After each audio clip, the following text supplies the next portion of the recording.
ಚಲುವೆಯನ್ನು ನೋಡಲು ಅರೆಬೆತ್ತಲಾದಂತಹ ಮಂಡ್ಯ ಗಂಡು ಬಹಳ ಒಂದೊಂದ್ಸಲಿ ಸಿಕ್ಕಾಪಟ್ಟೆ ಫನ್ನಿ ಅನ್ಸುತ್ತೆ ಮತ್ತು ಸಮಾಜದಲ್ಲಿ ಎಂತಹ ಘಟನೆಗಳು ನಡೀತಾ ಇದೆ ಅನ್ನುವಂತಹ ಆಶ್ಚರ್ಯ ಕೂಡ ಉಂಟಾಗುತ್ತೆ.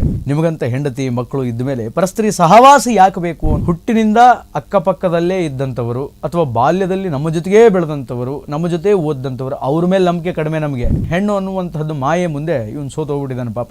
ಆತನನ್ನ ಅರೆ ನಗ್ನ ಮಾಡಿ, ಅಂದರೆ ಅರೆ ಬೆತ್ತಲು ಮಾಡಿ, ಕೇವಲ ಅಂಡರ್ವೇರ್ ಮೇಲೆ ಕೂಡಿಸಿ ಇವಳು ಆ ರೂಮಿಂದ ಎಸ್ಕೇಪ್ ಆಗಿಬಿಡ್ತಾಳೆ. ನಾನು ಮೋಸ ಹೋಗಿಬಿಟ್ಟೆ, ಇವಳನ್ನು ನಂಬಿ ನಾನು ಮೋಸ ಹೋಗಿಬಿಟ್ಟೆ, ನಾನು ಇಲ್ಲಿಗೆ ಬರಬಾರ್ದಾಗಿತ್ತು ಅನ್ನುವಂಥ ಒಂದು ಮನವರಿಕೆ, ಎಚ್ಚರಿಕೆ ಅವನ ತಲೆಯಲ್ಲಿ ರನ್ ಆಗ್ತಾ ಇತ್ತು. ಆ ಚೋರಿ ಎಲ್ಲಿದ್ದಾಳೋ ಗೊತ್ತಿಲ್ಲ, ಆಕೆಯನ್ನು ಹುಡುಕುವಂತಹ ಪ್ರಯತ್ನವನ್ನು ಮಡಿಕೇರಿ ಪೊಲೀಸರು ಮಾಡ್ತಾ ಇದ್ದಾರೆ. ಪರಸ್ತ್ರೀಯಿಂದ ಹೋದರೆ ಏನು ಆಗುತ್ತೆ ಅನ್ನೋದಕ್ಕೆ this is the best example. ನಮಸ್ಕಾರ, ರೆಬಲ್ ಟಿವಿ ವಿಶೇಷ ಕಾರ್ಯಕ್ರಮಕ್ಕೆ ಸ್ವಾಗತ. ನಾನು ಶ್ರೀನಿವಾಸ್ ವೈದ್ಯ. ಚಲುವೆಯನ್ನು ನೋಡಲು ಅರೆಬೆತ್ತಲಾದಂತಹ ಮಂಡ್ಯ ಗಂಡು. ಚಲುವೆಯನ್ನು ನೋಡೋಕೆ ಹೋಗಿ ಅರೆಬೆತ್ತಲಾಗ್ಬಿಟ್ಟಿದ್ದಾನೆ ಒಬ್ಬ ಮಂಡ್ಯದ ಯುವಕ. ಭಾಳ ಒಂದೊಂದ್ಸಲಿ ಸಿಕ್ಕಾಪಟ್ಟೆ ಫನ್ನಿ ಅನಿಸುತ್ತೆ ಮತ್ತು ಸಮಾಜದಲ್ಲಿ ಎಂತಹ ಘಟನೆಗಳು ನಡೀತಾ ಇದೆ ಅನ್ನುವಂತಹ ಆಶ್ಚರ್ಯ ಕೂಡ ಉಂಟಾಗುತ್ತೆ. ಅಲ್ರಿ, ನಿಮಗಂತ ಹೆಂಡತಿ ಮಕ್ಕಳು ಇದ್ದ ಮೇಲೆ ಪರಸ್ತ್ರೀ ಸಹವಾಸ ಯಾಕೆ ಬೇಕು ಅನ್ನುವಂತಹ ಪ್ರಶ್ನೆ ಈಗ ಜನರಲ್ಲಿ ಮೂಡುತ್ತೆ. ಈ ವಿಚಾರ, ಈ ಸ್ಟೋರಿ ನೋಡಿದ ಮೇಲೆ ಜನರಲ್ಲಿ ಮೂಡುತ್ತೆ. ಇಲ್ಲೊಬ್ಬ ಮಹಾನುಭಾವ, ಆತನ ಹೆಸರು ಮಹೇಶ ಅಂತ, ಮೂಲತಃ ಮಂಡ್ಯದ ಯುವಕ. ಆಂಟಿಯ ತೆಕ್ಕೆಗೆ ಬಿದ್ದಿದ್ದ. ಅಂದರೆ ಒಬ್ಬ ಹೆಂಗಸು ಫೇಸ್ಬುಕ್ಕಲ್ಲಿ ಪರಿಚಯ ಆಗಿದ್ಲು. ಪರಿಚಯ ಆದ ನಂತರ ಸುಮಾರು ದಿನಗಳ ಕಾಲ ಆಕೆ ಜೊತೆಗೆ ಮೆಸೇಜ್ ಮಾಡ್ತಾ ಇದ್ದ. ಅದಾದಮೇಲೆ ಫೋನ್ ಕರೆಗಳ ಮೂಲಕ, ವಿಡಿಯೋ ಕಾಲ್ಗಳ ಮೂಲಕ ಆಕೆ ಜೊತೆ ಮಾತನಾಡ್ತಾ ಇದ್ದ. ಮಾತನಾಡಿದ ನಂತರ ಒಂದಿನ ನಿನ್ನನ್ನು ಭೇಟಿ ಆಗಬೇಕು ನಾನು ಅನ್ನುವಂತಹ ಹಂಬಲವನ್ನು ಆಕೆ ಮುಂದೆ ವ್ಯಕ್ತಪಡಿಸ್ತಾನೆ. ಆಕೆ ಸರಿ ಆಯಿತು, ಭೇಟಿ ಆಗೋಣ, ಅದರಲ್ಲಿ ಏನಿದೆ, ಇಷ್ಟು ದಿನ ಮಾತಾಡಿದ್ದೀವಿ, ಫ್ರೆಂಡ್ಸ್ ಆಗಿದ್ದೀವಿ, ಖಂಡಿತ ಭೇಟಿ ಆಗೋಣ. ಆದರೆ ಮಂಡ್ಯದಲ್ಲಿ ಬೇಡ, ಮಂಡ್ಯದ ಸುತ್ತಮುತ್ತಲಲ್ಲಿ ಎಲ್ಲೂ ಕೂಡ ನಾವು ಭೇಟಿ ಆಗೋದು ಬೇಡ. ಒಂದು ಕೆಲಸ ಮಾಡು, ಮಡಿಕೇರಿಗೆ ಬಂದುಬಿಡು, ಅಲ್ಲಿ ಇಬ್ಬರು ಸಿಗೋಣ ಅಂತ ಈ ಮಹೇಶನಿಗೆ ಹೇಳ್ತಾಳೆ. ಆಂಟಿಯನ್ನು ನಂಬಿ. ಅಂದರೆ ನೋಡಿ, ಇವತ್ತು ಜನ ಹೆಂಗಾಗ್ಬಿಟ್ಟಿದ್ದಾರೆ ಅಂತಂದರೆ, ಹುಟ್ಟಿನಿಂದ ಅಕ್ಕಪಕ್ಕದಲ್ಲೇ ಇದ್ದಂಥವರು ಅಥವಾ ಬಾಲ್ಯದಲ್ಲಿ ನಮ್ಮ ಜೊತೆಗೇ ಬೆಳೆದಂಥವರು, ನಮ್ಮ ಜೊತೆ ಓದಂಥವರು, ಅವ್ರ ಮೇಲೆ ನಂಬಿಕೆ ಕಡಿಮೆ. ನಮಗೆ ಫೇಸ್ಬುಕ್ಕಲ್ಲಿ, ಇನ್ಸ್ಟಾಗ್ರಾಮಲ್ಲಿ, ಸೋಷಿಯಲ್ ಮೀಡಿಯಾದಲ್ಲಿ ಪರಿಚಯ ಆದವ್ರ ಮೇಲೇ ನಂಬಿಕೆ ಜಾಸ್ತಿ. ಅವ್ರು ಯಾರೋ, ಏನೋ, ಎಲ್ಲಿ ಹುಟ್ಟಿದ್ರು, ಎಲ್ಲಿ ಬೆಳೆದ್ರು, ಏನು ಮಾಡ್ತಾ ಇದ್ರು, ಅವ್ರ ಕೆಲಸ ಏನು, ಅದೇನು ಕೇಳಲ್ಲ.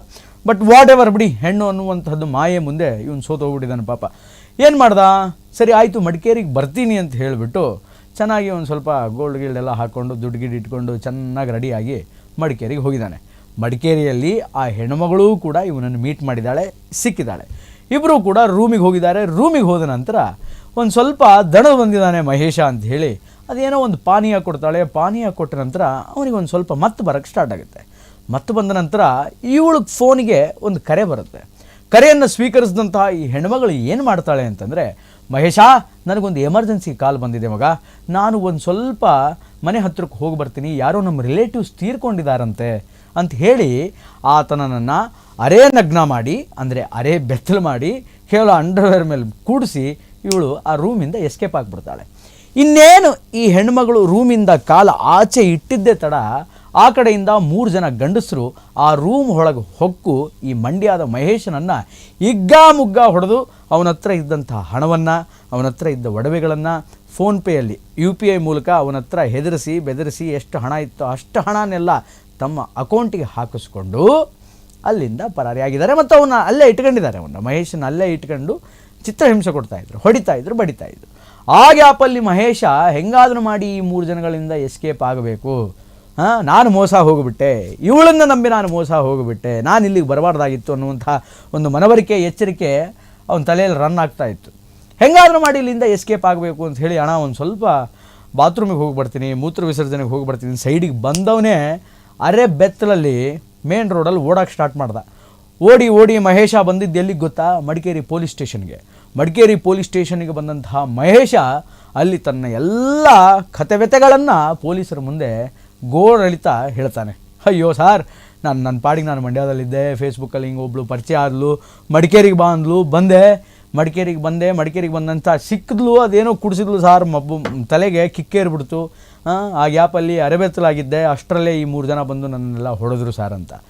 ಈ ಮಹೇಶ, ಮಂಡ್ಯದ ಮಹೇಶ ಪೊಲೀಸ್ ಸ್ಟೇಷನಿಗೆ ಏನು ಅರೆಬೆತ್ತಲಾಗಿ ಓಡಿ ಬರ್ತಾ ಇದ್ನಲ್ಲ, ಅದೇ ಸಂದರ್ಭದಲ್ಲಿ ಮಾರಣ ಅಸ್ತ್ರಗಳಿಂದ ಆತನ ಮೇಲೆ ಹಲ್ಲೆ ನಡೆಸಿದರು. ಆ ಎಲ್ಲ ಮಾರಣ ಅಸ್ತ್ರಗಳನ್ನು ಈಗಾಗಲೇ ಮಡಿಕೇರಿ ಪೊಲೀಸರು ವಶಕ್ಕೆ ಪಡೆದುಕೊಂಡಿದ್ದಾರೆ. ಅಂದರೆ ಅವನ ಮೇಲೆ ಹಲ್ಲೆ ನಡೆದಿದ್ದು ಸತ್ಯ ಅನ್ನುವಂತಹ ವಿಚಾರ ಕೂಡ ಈಗ ಗೊತ್ತಾಗಿದೆ. ಆದರೆ ಪೊಲೀಸರ ಶಂಕೆ ಏನು ಅಂತಂದರೆ, this is a pure honey trap case. ಅಂದರೆ ಆಕೆಗೆ ಸಂಬಂಧ ಇಲ್ಲದ ಯಾರೋ 3 ಜನ ಬಂದು ಮಹೇಶನ ಮೇಲೆ ಏನು ದಾಳಿ ಮಾಡಿಲ್ಲ. ಆ 3 ಜನ ಯಾರು ದಾಳಿ ಮಾಡಿದ್ರಲ್ಲ ಈ ಮಹೇಶನ ಮೇಲೆ, ಅವರು ಈಕೆಯ ಕಡೆಯವರೇ. ಇದು ಒಂದು ವ್ಯವಸ್ಥಿತ ಸಂಚು. This is a honey trap case ಅಂತ ಮಡಿಕೇರಿ ಪೊಲೀಸರು ಶಂಕೆಯನ್ನು ಪಟ್ಟಿದ್ದಾರೆ. ಜೊತೆಗೆ ಕೇಸ್ ರಿಜಿಸ್ಟರ್ ಮಾಡ್ಕೊಂಡಿರ್ತಾರೆ. ಆ ಚೋರಿ ಎಲ್ಲಿದ್ದಾಳೋ ಗೊತ್ತಿಲ್ಲ, ಆಕೆಯನ್ನು ಹುಡುಕುವಂತಹ ಪ್ರಯತ್ನವನ್ನು ಮಡಿಕೇರಿ ಪೊಲೀಸರು ಮಾಡ್ತಾ ಇದ್ದಾರೆ. ನೋಡಿ, ಪರಸ್ತ್ರೀಯಿಂದ ಹೋದರೆ ಏನು ಆಗುತ್ತೆ ಅನ್ನೋದಕ್ಕೆ this is the best example. ಒಟ್ಟಾರೆಯಾಗಿ ಇದು ಈ ಹೊತ್ತಿನ ವಿಶೇಷ. ನಿರಂತರ ಸುದ್ದಿಗಾಗಿ ನೋಡ್ತಾ ಇರಿ ರೆಬೆಲ್ ಟಿವಿ. ನಮಸ್ಕಾರ.